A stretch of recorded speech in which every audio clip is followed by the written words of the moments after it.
ፈጥኜ ወደ አንተ እንድመጣ ተስፋ አድርጌ ይሄን እጽፍልሃለሁ። ብዘገይ ግን እግዚአብሔር ማደሪያ ቤት መኖር እንዴት እንደሚገባ ታውቅ ዘንድ እጽፍልሃለሁ ይላል።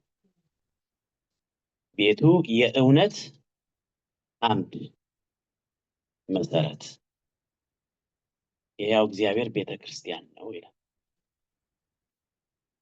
አሁን እንግዲህ በእግዚአብሔር ማደሪያ ቤት መኖር የሚለውን እንማራለን ማለት ነው። በእግዚአብሔር ማደሪያ ቤት መኖር በእግዚአብሔር ማደሪያ ቤት መኖር እንግዲህ ስለ ቤተክርስቲያን እስካሁን ድረስ እየተነጋገርን ስለሆነ ቤተክርስቲያን የእግዚአብሔር ማደሪያ መሆኗን መገንዘብ አለብን ማለት ነው። የእግዚአብሔር ማደሪያ መሆኗን የእግዚአብሔር ማደሪያ ናት ስንል በብሉይ ኪዳን ቤተ መቅደሱ ወይም ድንኳኑ የእግዚአብሔር ማደሪያ ተብሏል። የእግዚአብሔር ማደሪያ ተብሏል። አሁን ግን የእግዚአብሔር ማደሪያ ተለውጦ ወይም ደግሞ እግዚአብሔር ማደሪያውን ሰውን አድርጓል። ለምሳሌ ኢሳይያስን ሄደን እናንበው አንዴ። ትንቢተ ኢሳይያስ ሄዳችሁ ብታነቡ አስቀድሞ እግዚአብሔር የተናገራቸውን ቃላቶች እናነባለን።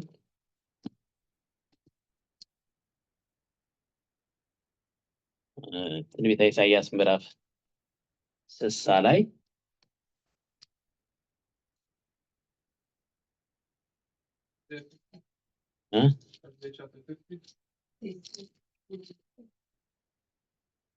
ኦኬ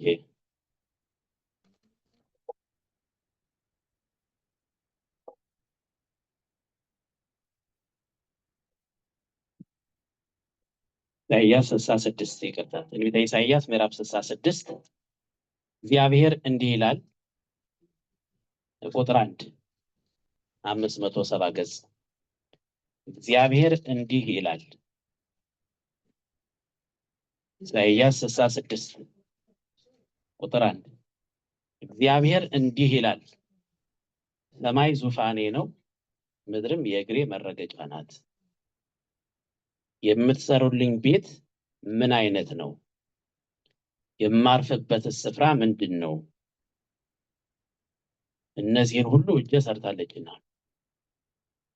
እነዚህ ሁሉ የኔ ናቸው ይላል እግዚአብሔር። ነገር ግን ወደዚህ ወደ ትሁት መንፈሱም ወደ ተሰበረ በቃሌም ወደሚንቀጠቀጥ ሰው እመለከታለሁ ብሏል።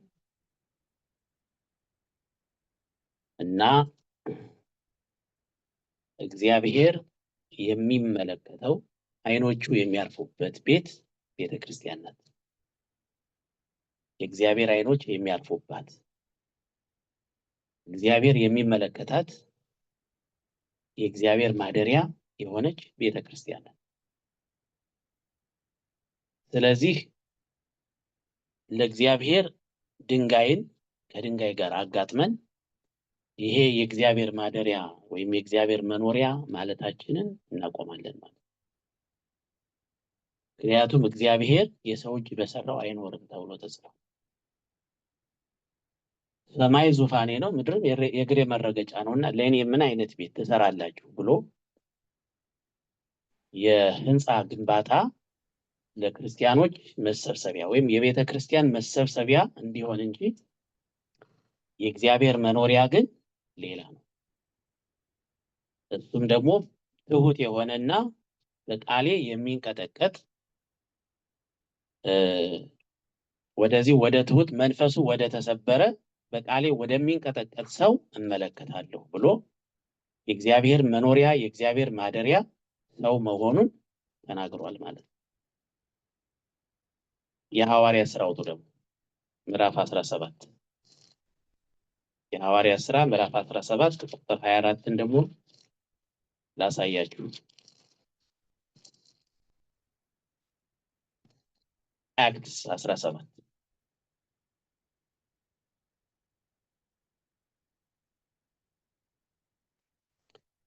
የሐዋርያት ሥራ ምዕራፍ 17 ቁጥር 24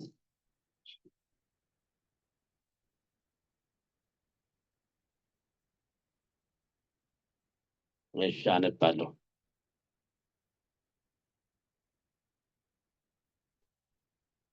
እሺ ምዕራፍ 17 ቁጥር 24 ነው አይደልኳችሁ? ምን ይላል? እኔ እነግራችኋለሁ ዓለሙንና በእርሱ ያለውን ሁሉ የፈጠረ አምላክ እርሱ የሰማይና የምድር ጌታ ነው እንጂ እጅ በሰራው መቅደስ አይኖርም። ዓለሙንና በእርሱ ያለውን ሁሉ የፈጠረ አምላክ እርሱ የሰማይና የምድር ምንድነው? ጌታ ነው። እጅ በሰራው መቅደስ አይኖርም። ስለዚህ እግዚአብሔር እጅ በሰራው መቅደስ አይኖርም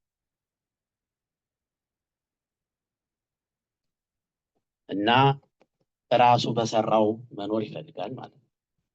ሰው በሰራው አይኖርም፣ ራሱ በሰራው ግን ይኖራል።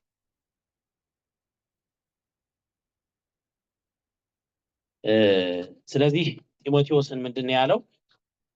በእግዚአብሔር ማደሪያ ቤት መኖር እንዴት እንደሚገባ ይላል። እኛ አሁን የምንማረው ትክክለኛው ዕውቀት ሲኖረን ትክክለኛ አካሄድ ይኖረናል ማለት ነው። ስለ እግዚአብሔር ቤት፣ ስለ እግዚአብሔር ማደሪያ ትክክለኛ ግንዛቤ ካለን አካሄዳችን ከዚያ ይጀምራል። ለእግዚአብሔር ቤት ያለን አመለካከት፣ ለእግዚአብሔር ቤት ያለን መረዳትና የምንሰጠው ክብር መነሻው ምንድነው ካላችሁ ዕውቀታችን ነው። እንግዲህ በቤተ ክርስቲያን ታሪክ አይታችሁ ከሆነ አሁን በእኛም በዚህ የምታዩት ነው። ሰው ወደ እግዚአብሔር ቤት ወደ ቤተ መቅደስ ሲሄድ እንዴት እንደሚያከብር አይታችሁታል አይደለ? ጫማውን አውልቆ ከሩቅ ሰግዶ ፈርቶ ተንቀጥቅጦ ስሞ ምናምን ነው የሚገባው። ምኑን? ህንጻው። ግን እውነተኛውን የእግዚአብሔር ማደሪያ ሰውን ግን ምን አይልም? አያከብርም። ስለዚህ ይሄ ምንድነው? የግንዛቤ ችግር ነው ማለት ነው። እግዚአብሔር በሚኖርበት እግዚአብሔር በሚያድርበት የሰው ልጅ ላይ ያለን አመለካከት የተዛባ ሆኖ ግን የሰው እጅ በሰራው እግዚአብሔር አያድርም በተባለው ደግሞ ከባድ የሆነ ክብር፣ ታላቅ የሆነ ክብር እንሰጣለን። ስለዚህ ከዚህ ደግሞ መጽዳት አለብን። እግዚአብሔር ያስበን ግን። ስለዚህ አሁን የምንጨነቀው ትላልቅ ህንፃዎች እንዲሰሩ ሳይሆን የእግዚአብሔር መኖሪያ የሆኑ በክርስቶስ ያመኑ የእግዚአብሔር ልጆች እንዲሰሩ ነው የምንፈልገው ማለት ነው። ስለዚህ ይሄንን ቤት አሁን እግዚአብሔር መኖሪያ ወይም ማደሪያ ያለውን ቤት ማን ነው የሚሰራው የሚለውን ኤፌሶን ላይ አውጥተን እንየው። ይሄን የእግዚአብሔር እውነተኛ መኖሪያ የሚሰራው ማን ነው? ኤፌሶን ምዕራፍ 2 እውነተኛውን ይሄንን የእግዚአብሔር ማደሪያ እንዴት እንደሚገባ በእርሱ መኖር እንዴት እንደሚገባ ታውቅ ዘንድ የተባለውን ማን ነው የሚሰራው ካል ኤፌሶን ምዕራፍ 2 ከቁጥር 20 ጀምሬ አነባለሁ። በሐዋርያትና በነቢያት መሰረት ላይ ታንጻችኋል፣ የማዕዘኑም ራስ ድንጋይ ክርስቶስ ኢየሱስ ነው ይላል። አያችሁ? አሁን ድንጋዩ የማዕዘኑ መሰረት እና የማዕዘኑ ራስ ኢየሱስ ክርስቶስ ከሆነ ቤቱ ሰው የሰራው አይደለም። በእርሱም ህንፃ ሁሉ እየተጋጠመ በጌታ ቅዱስ ቤተ መቅደስ እንዲሆን ምን ይላል? ያድጋል። ስለዚህ በግላችን ክርስቶስን በማመን ድነናል አይደለም? የምናድገው ግን በቤተ ክርስቲያን ነው።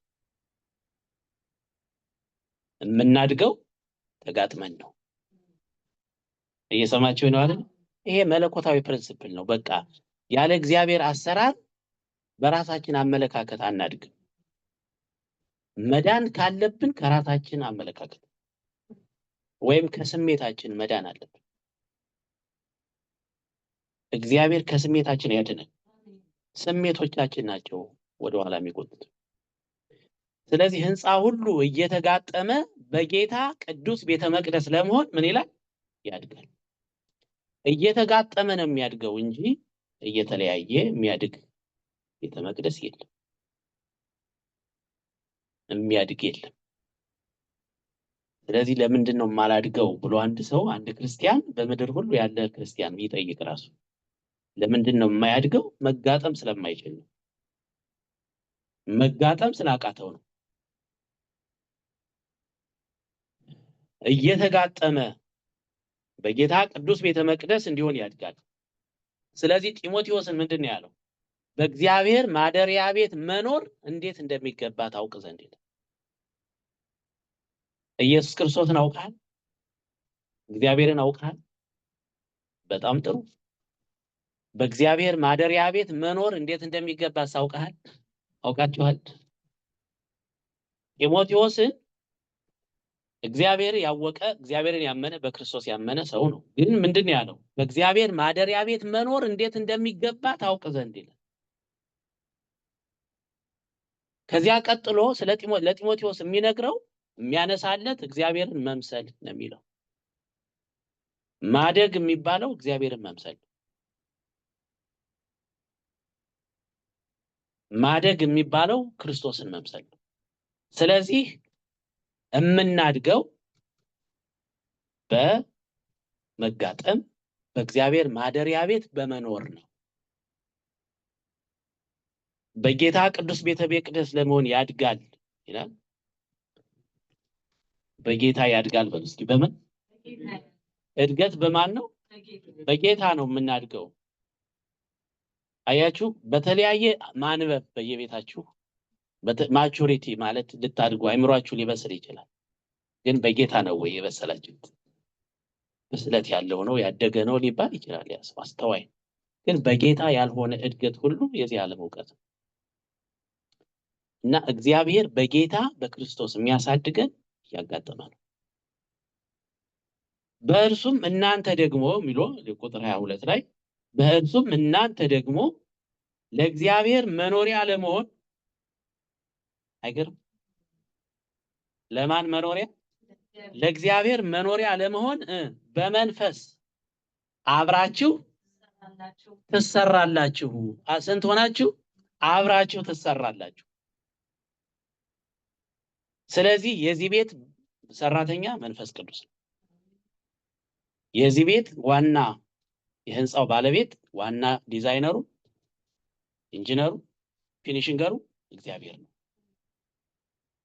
ውበት ሰጪውም የሚያሳምርም የሚገነባም ራሱ እግዚአብሔር ነው።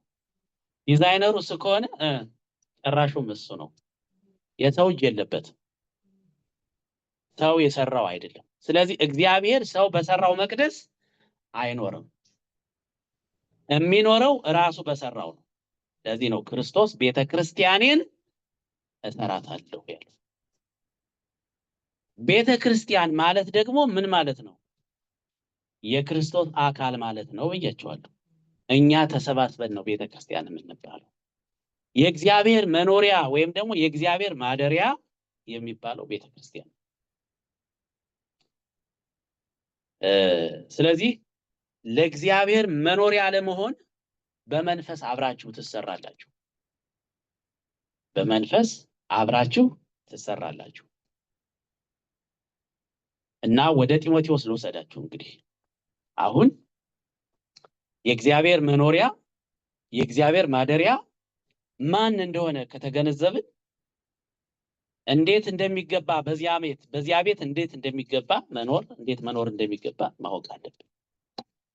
ወደ ጢሞቴዎስ ስንሄድ በእግዚአብሔር ማደሪያ ቤት መኖር እንዴት እንደሚገባ ታውቅ ዘንድ እጽፍልሃለሁ። ያው 3 ቁጥር 15 ላይ ለኛ ጢሞቴዎስ 3:15 ላይ በእግዚአብሔር ማደሪያ ቤት መኖር እንዴት እንደሚገባ ታውቅ ዘንድ እጽፍልሃለሁ። ስለዚህ እንዴት እንደሚገባ ታውቁ ዘንድ እንዴት እንደሚገባ እናውቅ ዘንድ እኛም እንማራለን። ቤቱም ይላል የእውነት አምድና መሰረት። አምድ ማለት ምን መሰላችሁ? አምድ ምን መሰላችሁ? ምንድን ነው አምድ? እስኪ አምድ የምታውቁ? አምድ ማለት ምሰሶ ማለት ነው። ምሰሶ ምንድን ነው? ይህን ቤቱን ሁሉ የሚሸከመው ማለት ነው። የእውነት አምድ። ስለዚህ ይህንን ቤት መጀመሪያ ያሰባሰበው እውነት የሚባል ነው። መጀመሪያ ወደዚህ ወደ እግዚአብሔር መኖሪያ ቤት የመጡት እውነትን ያወቁ ሰዎች ናቸው። ይሄ ስብስቡ እውነት ያለው መሆን አለበት። እውነት ክርስቶስ ነው፣ ስሙ የተመሰገነ ይሁን። የእውነት አምድና መሰረት ነው። ደግሞ የሕያው እግዚአብሔር አለ ቤተ ክርስቲያን ነው። ይሄ የእግዚአብሔር ቤት የሚባለው የሕያው እግዚአብሔር ቤተ ክርስቲያን ናት። ስለዚህ ዳዊት ምን አለ ሲለምነው እግዚአብሔርን አንዲት ነገር ለመንሁት አለው አይደለም? እርሷንም ምን እላለሁ እሻለሁ፣ በሕይወቴ ዘመን ሁሉ በማን ቤት እኖር ዘንድ? በእግዚአብሔር ቤት እኖር ዘንድ። በሕይወቴ ዘመን ሁሉ ነው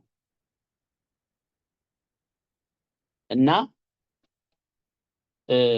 ለምሳሌ ሰው ዝም ብሎ ቤተክርስቲያንን ከሩቅ ተሳልሞ ቢሄድ ችግር አለበት። ቤተክርስቲያን ይመጣል፣ ሰው በተሰበሰበበት አይደል? ሩቅ ሆኖ ሰላም ብሎ ይሄዳል፣ ወደ ሰው ላለመጠጋት፣ ሰው ላለማግኘትም እንዲሁ ዞር ብለው ጸልየው የሚሄዱ ሰዎች አሉ። ተሳስተዋል እነሱ። እግዚአብሔር ይፈውሳቸው እነዚህ ሰዎች። ለምን? የእግዚአብሔር ቤት የሚባለው ሰው ነው። መዝሙረ ዳዊት አውጡ እስኪ። የእግዚአብሔር ቤት ወይም ማደሪያ የሚባለው ሰው ነው።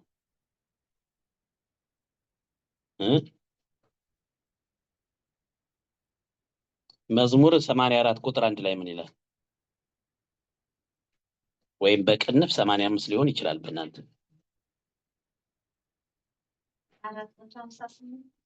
ገጹን እኔ ስልኬ ላይ ነው ያወጣሁት መጽሐፍ ቅዱስ ላይ። መዝሙር 84 ቁጥር 1 ላይ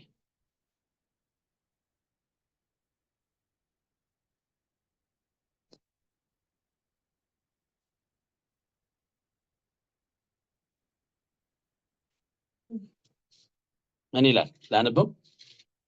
የሰራዊት አምላክ ሆይ ማደሪያዎችህ እንደምን የተወደዱ ናቸው ይላል። የሰራዊት አምላክ ሆይ ማደሪያዎችህ እንደምን የተወደዱ ናቸው። አያችሁ? ማደሪያዎቹን የምንወዳቸው ከአዳሪው የተነሳ ነው። አዳሪውን ከወደዳችሁት ማደሪያውንም አትጠሉትም። ደጋግመን ይሄን ነገር ተነጋግረናል። ነፍሴ የእግዚአብሔርን አደባባዮች ትወዳለች ትናፍቅማለች፣ ልቤም ስጋዬም በሕያው አምላክ ደስ ተሰኘ ይላል። ወፍ ለእርሷ ቤትን አገኘች፣ ዋኖስም ጫጩቶቿን በምታኖርበት ቤት አገኘች። የሰራዊት አምላክ ንጉሴ አምላኬ ሆይ እርሱ መሰዊያ ነው። በቤትህ የሚኖሩ ሁሉ የተመሰገኑ ናቸው። ለዘላለም ዓለም አመሰግናለሁ ይላል። በቤትህ የሚኖሩ የተመሰገኑ ናቸው። እንግዲህ ዳዊት በዚያን ዘመን የሚያየው ምኑን መሰላችሁ? ድንኳኑን ወይም ቤተ መቅደሱን፣ ማደሪያዎችህ ወይም ደግሞ የቤተ መቅደስ አደባባዮች የተወደዱ። አሁን ዳዊት በዚያ መገኘት፣ በዚያ ሄዶ የእግዚአብሔር ማደሪያ ስለሆነ ያ ቤት አይደለ? በዚያ መገኘት የዳዊት ናፍቆት ነው፣ የነፍሱ ጥማት ነው። በዚያ በጣም ነው ደስ የሚለው በመገኘቱ።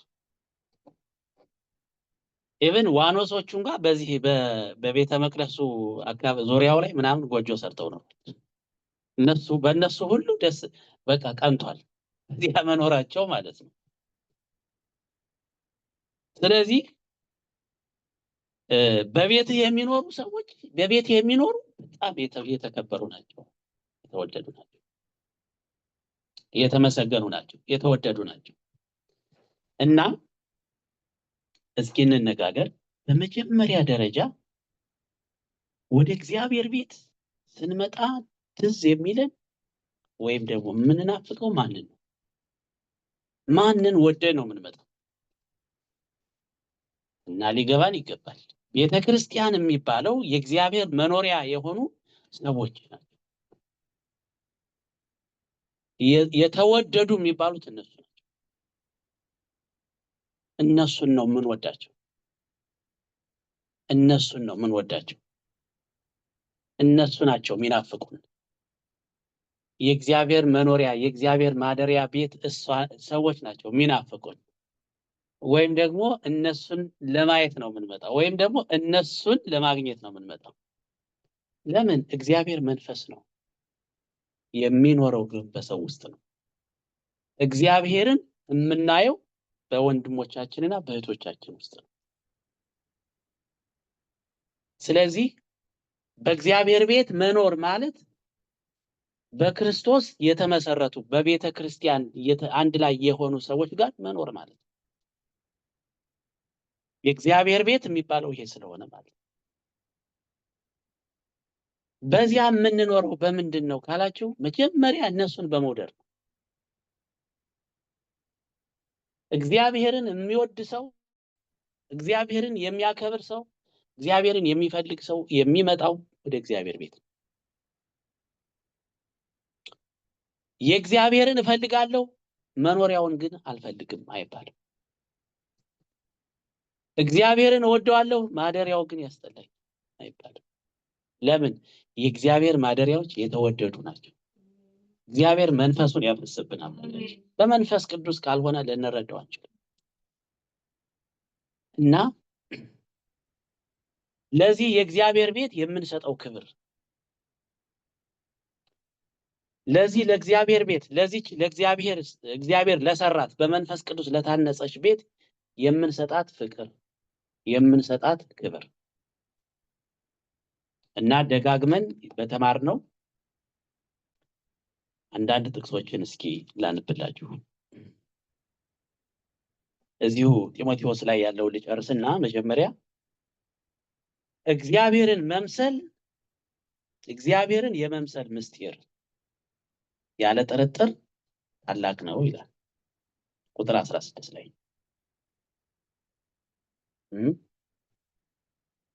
እግዚአብሔርን የመምሰል ምስጢር ነው ራሱ ይሄ። በእግዚአብሔር ቤት በቤተ ክርስቲያን ውስጥ ነው እግዚአብሔርን የምንመስለው። ይሄ ምስጢር ነው።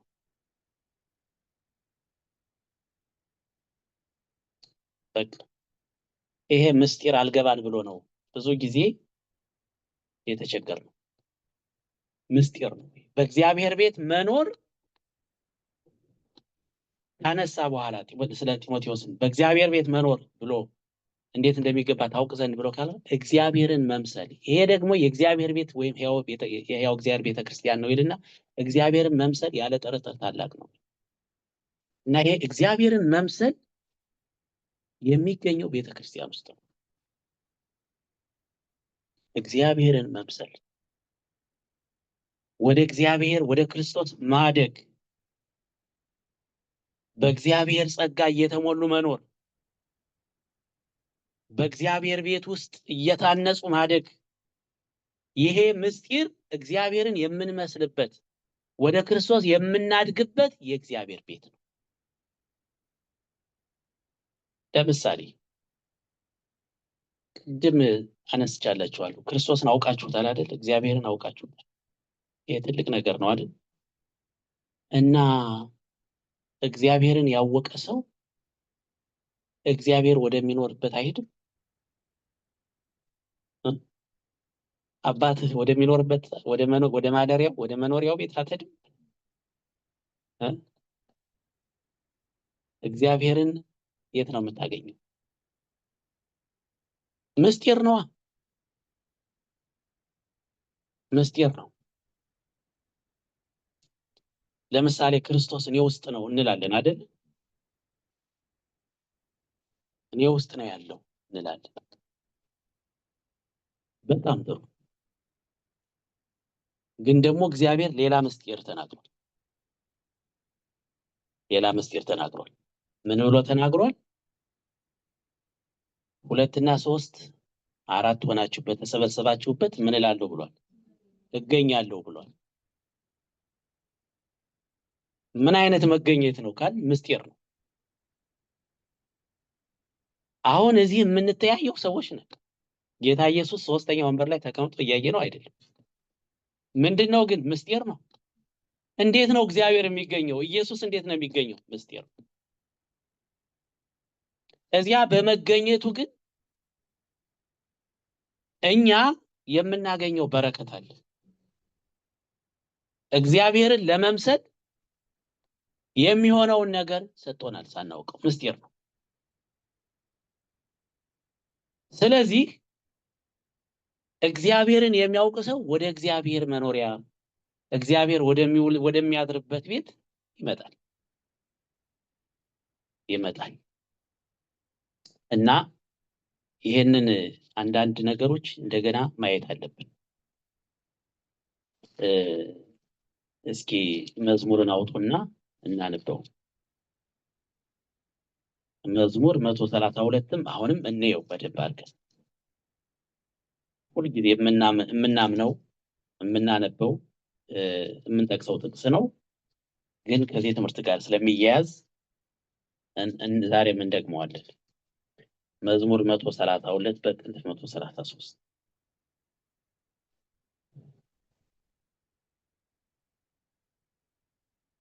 እሺ፣ ወንድሞች በህብረት ቢቀመጡ፣ ወንድሞች በህብረት ቢቀመጡ። እንደዚህ በህብረት የሚያስቀምጠን ማን ነው? በህብረት የሚያስቀምጠን ፍቅር የሚባለው ነገር፣ መውደድ፣ ማደሪያዎቹን መውደድ ማለት ማደሪያዎቹን መውደድ። ወደ ክርስቶስ ማደግ ሲባል እኮ ክርስቶስ ማንን ይመስላል? ወይም ክርስቶስ ምን ይመስላል ስታውቁት? ክርስቶስ ኢየሱስን አውቀዋለሁ ብላችኋል። ምን አይነት ነው ክርስቶስ? ምን አይነት ባህሪ ነው ያለው? አይደለም? የክርስቶስ ውበት ወይም መልክ የሚባለው የተገለጠው የክርስቶስ መልክ ምንድን ነው? ስትጀምሩ መጀመሪያ ፍቅር የሚባለው ነገር አይደለም? ፍቅር አይደለም እኮ እሱ ነው። የክርስቶስ መልክ ነው እሱ። እና የክርስቶስ መልክ የፍቅር ነው ካል ክርስቶስ የእግዚአብሔር ፍቅር ነው።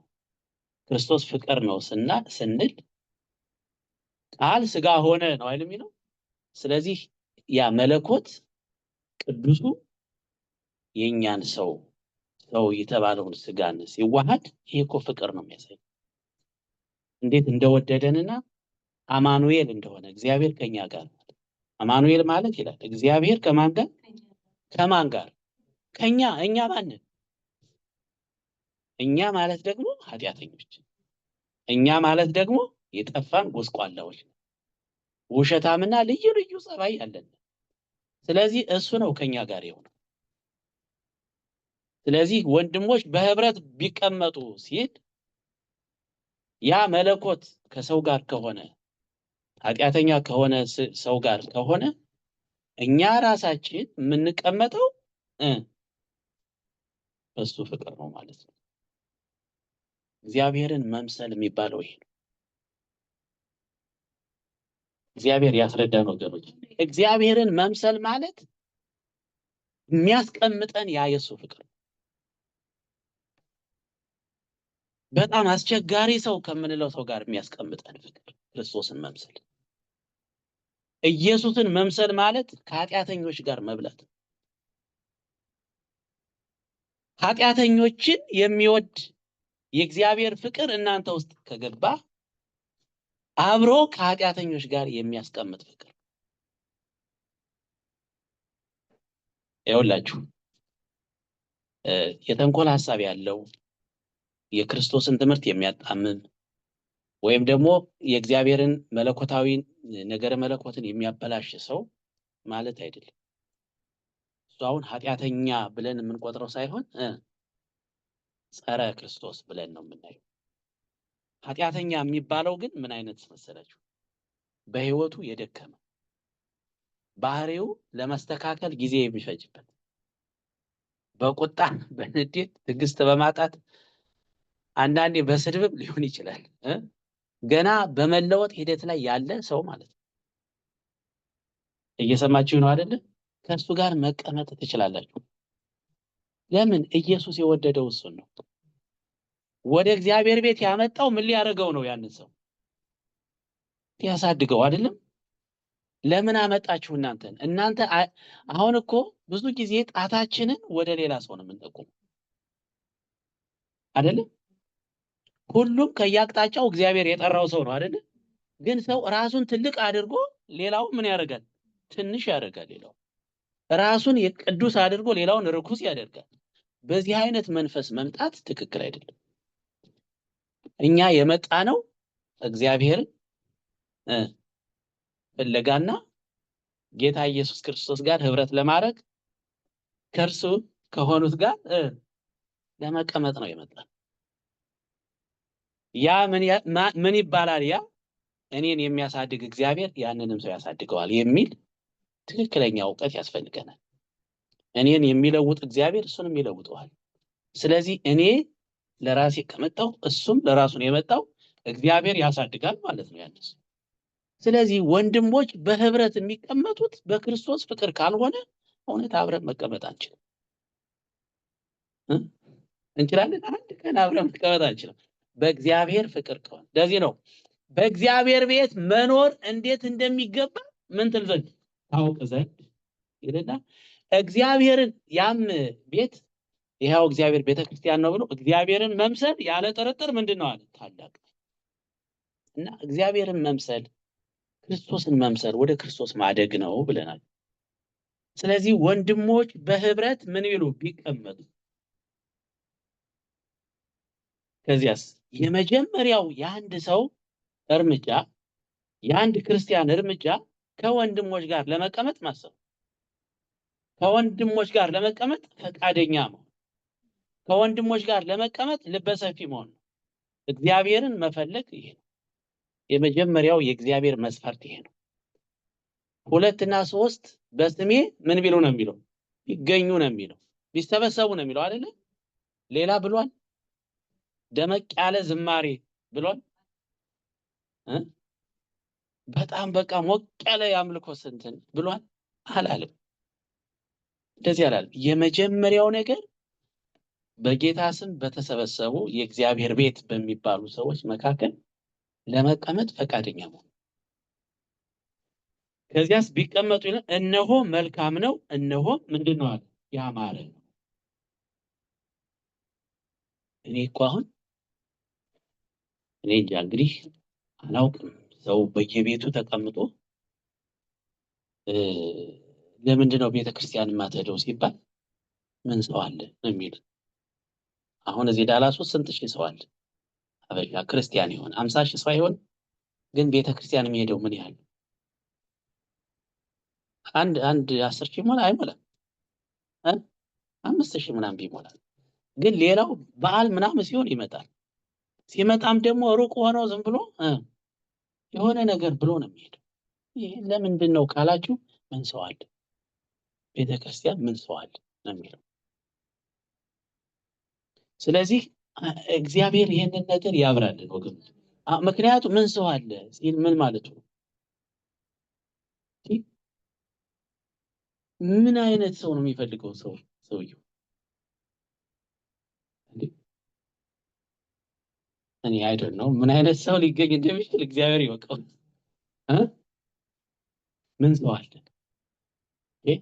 እኔ አሁን ይሄን የምላችሁ እንደው እውነት በርቶልናል የሚሉት የእግዚአብሔርን እውነት ተረድተናል መጽሐፍ ቅዱስን አውቀናል የሚሉትን ነው እንጂ ባለማወቅ በልማድ የሚመላለሱትን አይደለም። እና ምን ሰው አለ? እና ይሄ ነገር ነው በጣም ያስቸግራል።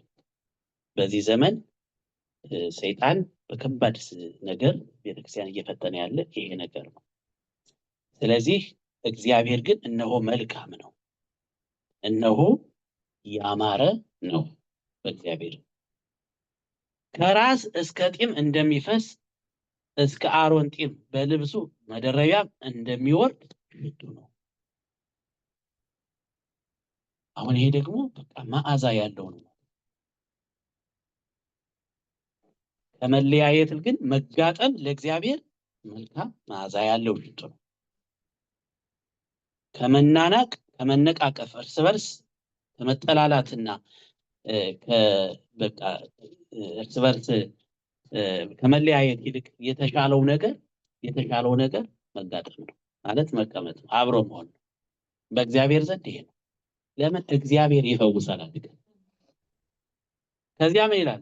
በጽዮን ተራሮች እንደሚወርድ እንደ አርሞኒየም ጠል ነው። እንዴት እንደሚወርድ ይሄን በህብረት መቀመጥ እግዚአብሔር እንዴት አድርጎ እንዳሽሞነሞነው በቅኔ እንደሚወደው ነው የሚያሳየው። በዚያ ይላል ምን አዝዟል እግዚአብሔር? በዚያ እግዚአብሔር ምን አዝዟል? በረከቱን። በዚያ እግዚአብሔር ምን አዝዟል? በረከት አዝዟል። ምን አይነት በረከት አዝዟል? ምን እናውቃለን? የሚያዘዝልንን በረከት አሁን ለኛ ለአንዱ ንስሐ ሊሆን ይችላል። ለሌላውስ ምን ያዝዛል? መለወጥ ማደግ ሊሆን ይችላል። ለሌላውስ ምን አዝዟል? የተወጋበት ነገር ካለ ከቁስል መፈወስ ሊሆን ይችላል። ለሌላው ምን አዝዟል? ተስፋ ቆርጦ ከሆነ ተስፋው እንዲቀጥል ሊሆን ይችላል። ለሌላው ምን አዝዟል? በረከት። ይቅር ማለት አቅቶት ከሆነ ይቅር የሚል ልብ ይሰጠዋል ማለት ነው። ለሌላውስ ምን አዝዟል? ጸሎት እምቢ ብሎት ከሆነ የጸሎት መንፈስ ያገኛል ማለት ነው። ለሌላው ምን አዝዟል? ሰላም ፈልጎ ከሆነ ሰላም ያገኛል ማለት ነው። ስለዚህ ወገኖቼ አያምሩም ደስ አይሉም ወደምንላቸው ሰዎች ስነድ እውነት እኛ ጋር የእግዚአብሔር ጸጋ ካለ እነሱ ያንን ተካፍለው ይድናሉ ማለት ነው አይደለም? እውነት ከሆነ እኛ ውስጥ ጋር ያለው። ስለዚህ እግዚአብሔር በዚያ በረከትን አዝዟል።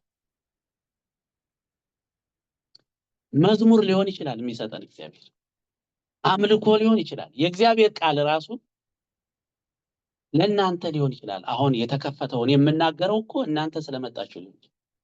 ብቻዬን ቢሆን ይሄ ነገር ላይመጣልኝ ይችላል። ደህና ናችሁ ወይ? እየሰማችሁ ነው? እኔ አሁን ብቻዬን ቤቴ ብቀመጥ ይሄ ቃል ላይመጣልኝ ይችላል።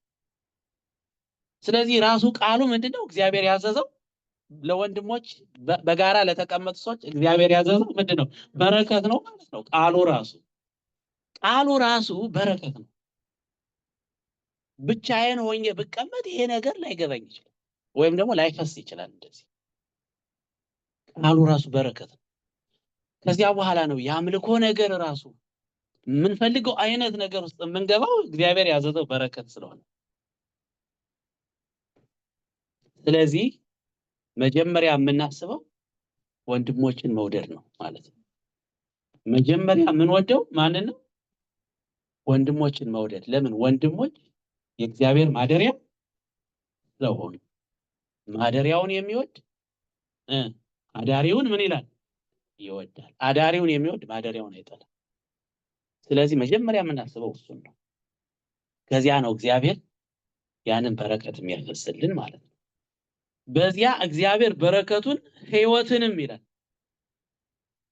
አሁን ሕይወትንም እስከ ዘላለም አዝዟል። በቃ እግዚአብሔር አዝዟል። እግዚአብሔር ስላዘዘ ምን ይሆናል? እውነት ነው የምነግራችሁ፣ ሕይወትን እንካፈላለን። የክርስቶስን ሕይወት ምን እንላለን? በዚህ እንካፈላለን። የክርስቶስን ሕይወት መካፈል ማለት አንድ ቀን አገኝተነው ያንን ጨብጠን ይዘን እንደ ወርቅ ደብቀን በቁና በሳጥን ውስጥ አስቀምጠው እንደመኖር አይደለም። ይሄ የክርስቶስ ሕይወት ሁል ጊዜ የምንካፈለው ሕይወት ነው። በየቀኑ የምንካፈለው ነው። በየቀኑ ኤክሰርሳይዝ የምናደርገው፣ በየቀኑ የምንለማመደው፣ በየቀኑ የምናድግበት፣ በየቀኑ የምናገኘው ሕይወት ነው። እግዚአብሔርን መምሰል በዚያ እግዚአብሔር አዝዟል። አዝዟል። ታዲያ እንዴት አድርገን ከዚህ እንሸሻለን? እግዚአብሔር የተመሰገነ ይሁን። ሌላ ደግሞ ጥቅስ ልስጣችሁ። የሮሜን አውጡ።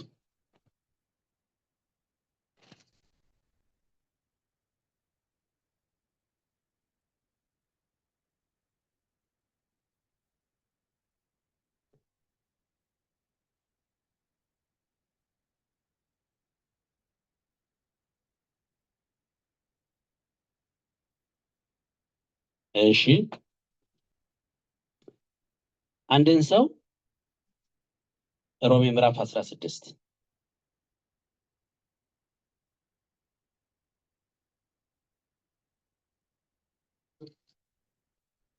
ከቁጥር 1 ጀምሮ ሙላውን እንዲሁ እንድታነቡት እኔ አልፌ አንዳንድ ነገር ማየት ፈልጌ ነው። እስኪ ቁጥር 16ን እንየው። ምዕራፍ 16 ቁጥር 16ን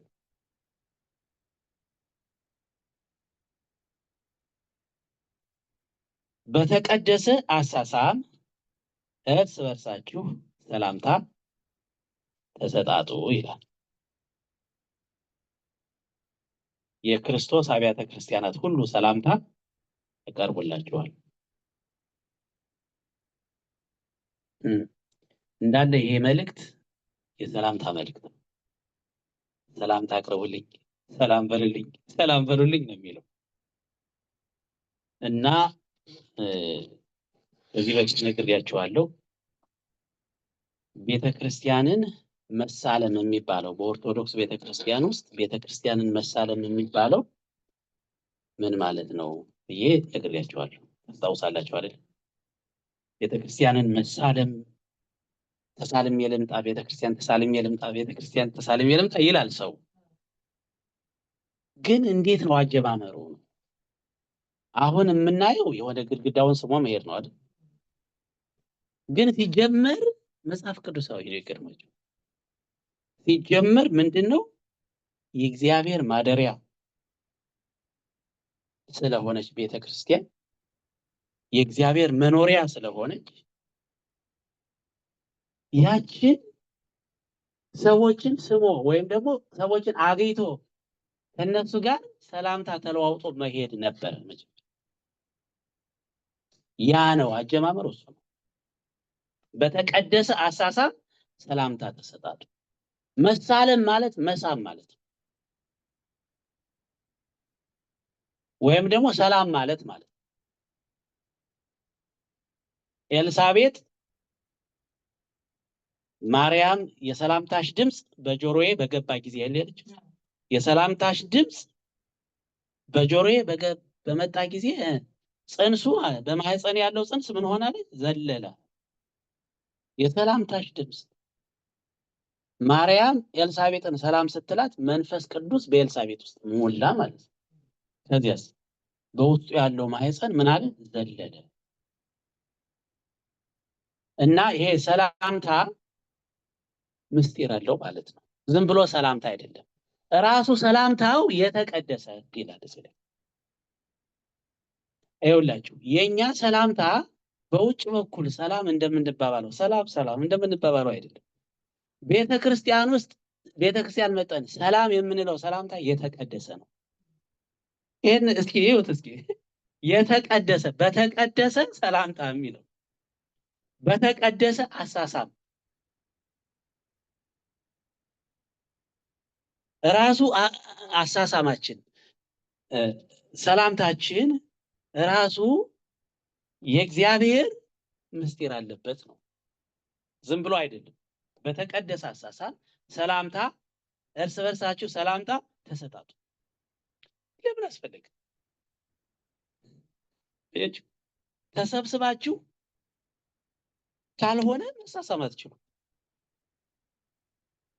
እንዳሁኑ በስልክ ሰላምታ ብለን መጨረስ አንችልም። ወይም አብረን ተገናኝተን ሰላም ሳንባባል መሄድ አንችልም። እግዚአብሔር ምስጢር አለው በዚህ ውስጥ። ክብር ምስጋና ለስሙ ይሁን። ይገርማችኋል፣ የማይነጋገሩ ሰዎች ቢኖሩ፣ ትንሽ ፍቅር የጎደላቸው ሰዎች ቢኖሩ ሰላም ሲባባሉ ምን ይሆናል? ትንሽ በሩ ይከፈታል። ትንሽ ለመቀራረብ እድል ይገኛል ማለት ነው። እና ይሄ ሰላምታው ወደሚቀጥለው ሶሉሽን ይመራናል። ክብር ምስጋና ለስሙ ይሁን። ስለዚህ ሰላምታ በቃ የቤተ ክርስቲያን ምንድነው? ባህል ወይም የቤተ ክርስቲያን መንፈሳዊ መለኮታዊ ካልቸር ነው።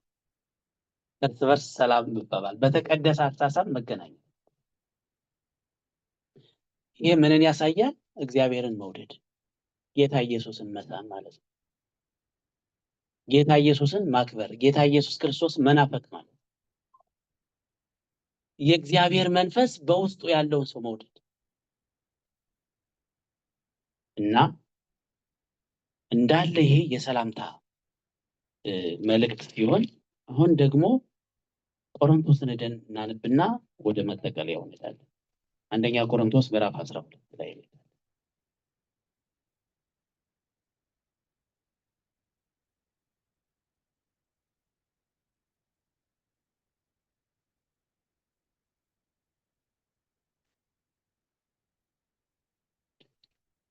እሺ ቆሮንቶስ 12 ከቁጥር 12 ጀምሬ ላንብላችሁ።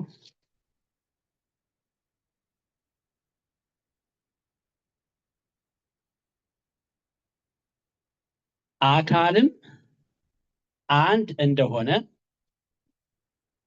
ብዙም ብልቶች እንዳሉበት፣ ነገር ግን የአካል ብልቶች ሁሉ ብዙዎች ሳሉ አንድ አካል እንደሆኑ ክርስቶስ ደግሞ እንዲሁ ነው። አይሁድ ብንሆን፣ የግሪክ ሰዎችም ብንሆን፣ ባሪያዎችም ብንሆን፣ ጨዋዎችም ብንሆን፣ እኛ ሁላችን በአንድ መንፈስ አንድ አካል እንድንሆን ተጠምቀናል። ሁላችንም ያን አንዱን መንፈስ ምን ብለናል?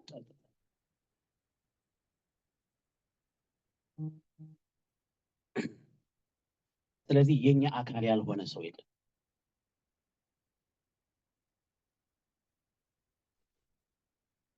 ክርስቶስ ነው የሚለው። ክርስቶስ እንዲሁ ነው። ክርስቶስም እንዲሁ ነው። የሚገርመው ነገር በደንብ አስተውላችሁ ቃሉን ስታዩት የአካል ብልቶች ሁሉ ብዙዎች ሳሉ አንድ አካል እንደሆኑ ይላል። ክርስቶስ እንዲሁ ነው። ክርስቶስ እንዲሁ ነው። ክርስቶስ እንዲሁ ነው። ክርስቶስ የሚል አሁን ይሄ ግሪክን፣ አይሁድን፣ ባሪያን፣ ሴትን፣ ጨዋን ዝም ብሎ ሳይነካ ይሄን ሁሉ ምንድነው ክርስቶስ ነው። ስለዚህ ያ የክርስቶስ አካል ነው ይሄ ጉባኤ። ያቺ ቤተክርስቲያን የምትባለዋ የእግዚአብሔር መኖሪያ የምትባለዋ የክርስቶስ አካል እና የክርስቶስን አካል ማክበር፣ የክርስቶስን አካል መውደድ፣ የክርስቶስን አካል እንዴት አድርጌ ልንገራችሁ? በተቀደሰ አሳሳም የክርስቶስን አካል ማቀፍ ምን ማለት ነው? ክርስቶስን ማቀፍ ኢየሱስን ማየት ነው። ኢየሱስን መውደድ ነው። ምንም ይሄ ፍልስፍና ትምህርት አይደለም። ይሄው ቀጥላችሁ አሁን የምታዩት እዚያው ቆሮንቶስ 27 ላይ ምዕራፍ 12 ቁጥር 27 ላይ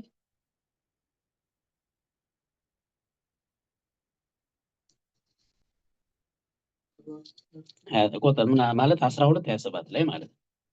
እናንተም የክርስቶስ አካል ናችሁ ይልና እያንዳንዳችሁ ብልቶች ናችሁ።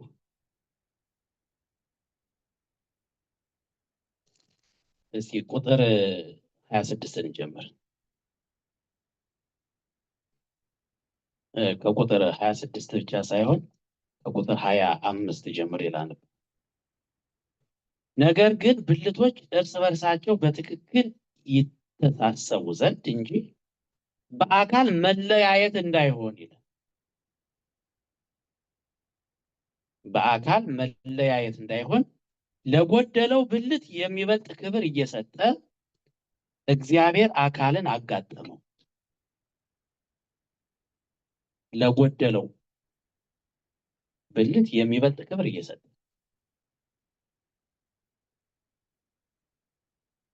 አሁን እዚህ ከአካላችን ውስጥ አንዱ ቢታመም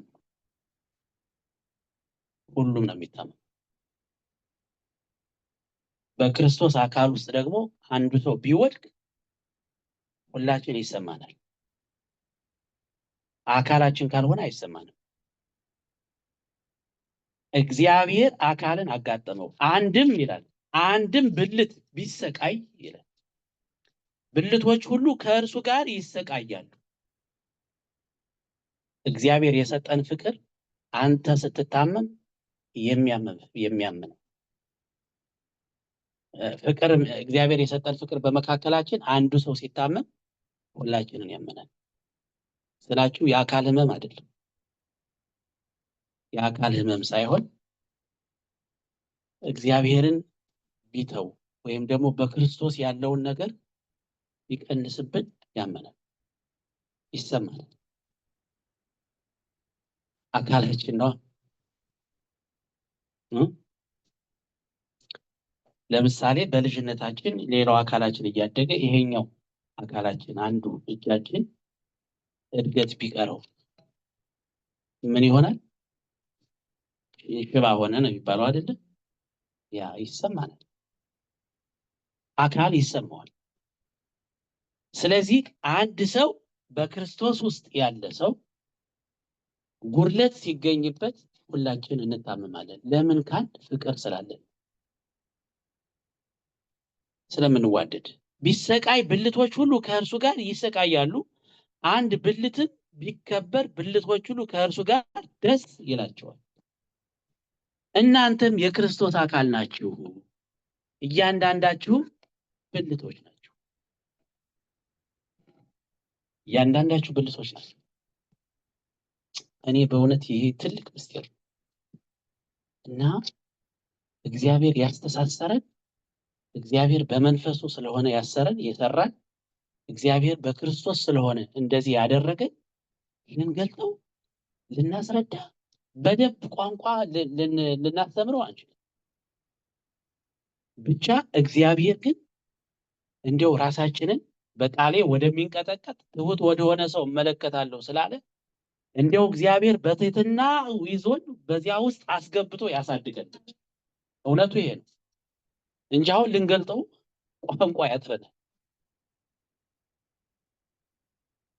ትልቁ ነገር ግን ለመሰራት የዚህ አካል ክፍል ሆኖ ለመኖር ግን በቃሉ የሚንቀጠቀጥ ትሁት ወደሆነ ትሁት የሆነና እግዚአብሔርን የሚፈራ ልብ እግዚአብሔር ይስጠን።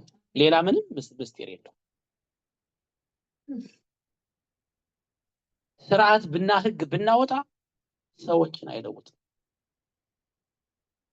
ህግ ብናወጣ አሁን በዚህ ወጣ በዚህ ግባ ብለን ሰውን ብንለው ቀንበር ይሆንበታል። ትልቁ ምስጢር ግን ክርስቶስን መረዳትና እግዚአብሔርን መውደዱ ነው። ሌላ ምንም ነገር የለም። እና እውነተኛ ፍቅር የክርስቶስ ትክክለኛው የገባባችሁ የመንፈስ ቅዱስ ፍቅር ከሆነ ወደ እግዚአብሔር ቤት ያመጣችኋል። ከሱ ውጭ ግን የሰው ትግልና ምክር አያመጣችሁም። በፍጹም አይቻልም። እግዚአብሔርን የሚወድ ሰው ባልንጀራውን ይወዳል። እግዚአብሔርን የሚወድ ሰው ክርስቶስን የሚወድ ሰው አካሉን ይወዳል። ኢየሱስን የሚወድ ሰው የኢየሱስ የሆኑትን ይወዳል። ያ እውነተኛ መንፈስ ነው። ኢየሱስን እወዳለሁ እያለ ግን አካሉን የሚጠላ ከሆነ ያ መንፈስ ከእግዚአብሔር አይደለም። በዚህ ማወቅ ትችላላችሁ። እንዳትከራከሩኝ በዚህ እውነቴን ነው የምነግራችሁ። ኢየሱስን የሚወድ ሰው ማንን ይወዳል? አካሉን ይወዳል። የክርስቶስን ቤተክርስቲያን ይወዳል ይወዳል። ወዶ አይደለም የሚወደው፣ በውስጡ ያለው የክርስቶስ ፍቅር ነው እንዲወድ የሚያደርግ። በአእምሮ አይደለም የሚወደው፣ መንፈስ ነው በውስጡ ያሞላው የእግዚአብሔር መንፈስ ነው ከአካሉ ብልት የሚያደርግ። ስለዚህ አንድ ሰው በግሉ በቤቱ ውስጥ በህልሙ ተረድቶ ክርስቶስ ሊያውቅ ይችላል። በህልሜ ነው ጌታ መጥቶ ያናገረኝና ክርስቶስን የተቀበልኩት ያመንኩት የሚሉ ሰዎች ሰምታቸው በቃ በዚያው ነው የሚቀር። ወዴት ነው የሚያመጣው? እግዚአብሔር ወደ አካሉ ነው የሚያመጣው። ኢየሱስ ተገልጦለት ከሆነ ክርስቶስ በርቶለት ከሆነ ያ የእግዚአብሔር መንፈስ አግኝቶት ከሆነ ወደ አካሉ አመጣ ይጨምረዋል። የት ነው አካሉ ያለው? በአካባቢው በሰፈሩ አለ። እና እውነተኛው መንፈስ የእግዚአብሔር መንፈስ ቤተክርስቲያንን የሚወድ መንፈስ ነው። ክርስቶስ ቤተክርስቲያንን ይወዳል። ክርስቶስ ደግሞ የገባበት ሰው ቤተክርስቲያንን ይወዳል። ይሄ በእግዚአብሔር ቤት የሚያኖረን በእግዚአብሔር ማደሪያ ቤት እንዴት መኖር እንደሚገባን የሚያስተምረን ይሄ። ይሄንን ዕውቀት እግዚአብሔር ይሙላብን በሁላችን። ጢሞቴዎስን በእግዚአብሔር ቤት መኖር እንዴት እንደሚገባ ወቅ የሚለው ቤቱ የእግዚአብሔር የሕያው እግዚአብሔር ቤተክርስቲያን ነው። የሕያው እግዚአብሔር ቤተክርስቲያን ነው። እግዚአብሔርን መምሰል ያለ ጥርጥር ምንድነው? ታላቅ። አንድ ሰው ክርስቶስን አመነ አወቀ ማለት በግሉ ንስሐ ገብቶ ድኖ ሊሆን ይችላል። ግን የሚድነው ጭራሽ ጨርሶ ፍጹም መዳኑን የሚፈጽመው በቤተክርስቲያን እንደ ማህበረሰብ ማለት። በዚያ ነው ክርስቶስን እየመሰለ እያደገ የሚሄደው። ወደ ክርስቶስ የሚያድገው በዚያ ነው። እና እንግዲህ የተወደዳችሁ ወገኖቼ በህይወታችሁ ዘመን ሁሉ የማትረሱት ነገር የማትተውትና የማትጠሉት የትም ሀገር የትም መንደር ብትሄዱ ፈጽሞ ከህይወታችሁ መጥፋት የሌለበት ክርስቶስና ቤተክርስቲያን የማይለያዩ አንድ መሆናቸውን፣ ከክርስቶስ ቤተክርስቲያን ወጣችሁ የክርስቶስ ሆናችሁ እንደማትቀጥሉ ማወቅ አለባችሁ። ይሄን እወቁ። ቤተክርስቲያን ባለበት ወይም ደግሞ እንደዚህ በህብረት ሰዎች እግዚአብሔርን በሚያመልኩበት ስፍራ መገኘት ግዴታችን ነው። እሺ፣ ግዴታችን ነው። እግዚአብሔር የተመሰገነ ይሁን። ይሄ ግዴታችን ነው ስላችሁ የበቃ መለኮታዊ ፕሪንሲፕል ነው ማለት ነው። መንፈሳዊ ፕሪንሲፕል ነው። የእግዚአብሔር አሰራር ነው። ይሄ የቤተ ክርስቲያን መመሪያ አይደለም። የቤተ ክርስቲያን ስርዓት የተጻፈ አይደለም። መለኮታዊ መመሪያ መንፈሳዊ ስርዓት ነው። ይሄ ስርዓት በእግዚአብሔር ቤት መገኘት፣ የእግዚአብሔርን ቤት መውደድ፣ የእግዚአብሔርን ቤት ማክበር፣ የሕያው እግዚአብሔር ቤተክርስቲያን ማደሪያ መንከባከብ፣ ለአካሉ መገዛት፣ ብልት ሆኖ አገልጋይ መሆን ያስፈልጋል። እና በእግዚአብሔር ቤት ውስጥ በክርስቶስ አካል ውስጥ ደግሞ ራሱ ክርስቶስ ነው። እኛ ደግሞ አካል ሆነን የራሳችንን ድርሻ ብቻ የምንወጣ ሰዎች ነን። ስለዚህ ይህንን እንድናውቅ ያስፈልገናል። እግዚአብሔር የተመሰገነ ይሁን። ጨርሻለሁኝ። ጥያቄ እቀበላለሁ።